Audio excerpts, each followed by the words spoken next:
Queridos compatriotas, dentro de unos días vamos a ser llamados a votar una vez más para reemplazar a nuestro presidente de la República, para elegir al que nos gobernará los 5 años subsiguientes.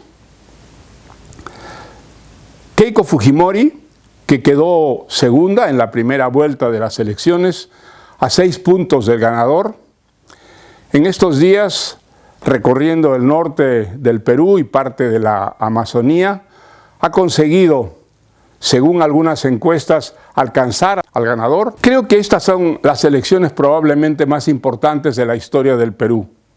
¿Por qué? Porque en ellas, a diferencia de lo que ha ocurrido en otras, no vamos a elegir a unas personas, sino vamos a optar por un sistema. Esto lo han decidido nuestros adversarios. Hay todavía una gran reticencia entre muchos peruanos a votar por Keiko Fujimori. Yo los comprendo. Creo que entre los peruanos he sido uno de los que ha censurado de manera más crítica y sistemática al señor Fujimori desde que a los 2 años de asumir el poder dio un golpe de Estado. Sin embargo, en estas elecciones yo voy a votar por Keiko Fujimori y he pedido a mis compatriotas que hagan lo mismo. ¿Qué es lo que ha ocurrido entre tanto para que yo cambie de manera de pensar? Creo que la razón es que si nosotros elegimos al señor Castillo en esta segunda vuelta, probablemente ya no haya más elecciones libres en la historia del Perú.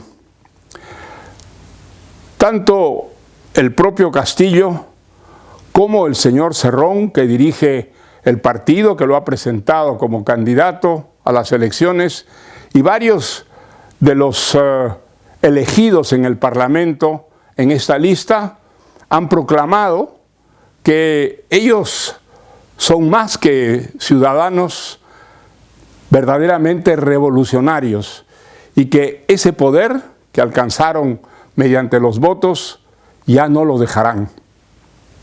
Es decir, establecerán en el Perú un sistema en el cual el control de las futuras elecciones estará exclusivamente en el poder.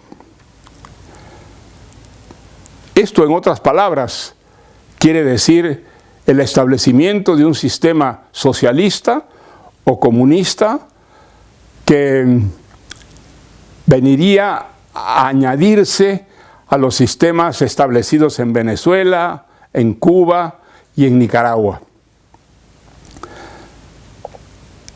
Simplemente estos compatriotas no parecen haberse enterado que el comunismo ya no existe, que es simplemente una obra de países fallidos como Cuba, Venezuela y Nicaragua. Las grandes potencias que fueron socialistas han dejado de serlo. La URSS ha desaparecido y Rusia, la Rusia de Putin, es hoy día un país capitalista de amiguetes. Y China es un país que ha establecido un sistema dictatorial, por supuesto, en el que los propietarios de empresas pueden ser millonarios. Yo en el año 2010, la última vez que estuve en China, descubrí a través de ese periódico que reparten en los hoteles de lujo de China, que 2 multibillonarios habían sido elegidos miembros del Politburó o el Comité Central del Partido Comunista Chino. ¿Qué clase de socialismo es ese? ¿Qué clase de socialismo es el que se ha establecido en esos países en reemplazo del antiguo comunismo que fracasó sin que el Occidente interviniera, simplemente por su absoluta incapacidad para satisfacer las más elementales necesidades de esas poblaciones? Yo no quiero que mi país sea en el futuro la Venezuela de estos días, un país potencialmente riquísimo, del que por lo menos 5,5 millones de personas han huido para encontrar trabajo y no morirse de hambre. ¿No es el caso de Cuba? ¿No es Cuba un país que desde hace 60 años vive una dictadura sistemática que ha empobrecido enormemente a la que era la cuarta economía de América Latina? Y la pobre Nicaragua del comandante Ortega y su esposa, que es un país sometido periódicamente a represiones brutales, donde no hay libertad de prensa, donde no hay derecho de invertir y donde los propietarios son automáticamente nacionalizados. Yo no quiero ese futuro para mi país. Creo que la señora Fujimori ha hecho suficientes explicaciones de los errores que ha cometido en el pasado. Ella se ha comprometido de una manera absolutamente categórica a respetar las disposiciones que existen en el Perú, constitucionales, para abandonar el poder automáticamente a los 5 años.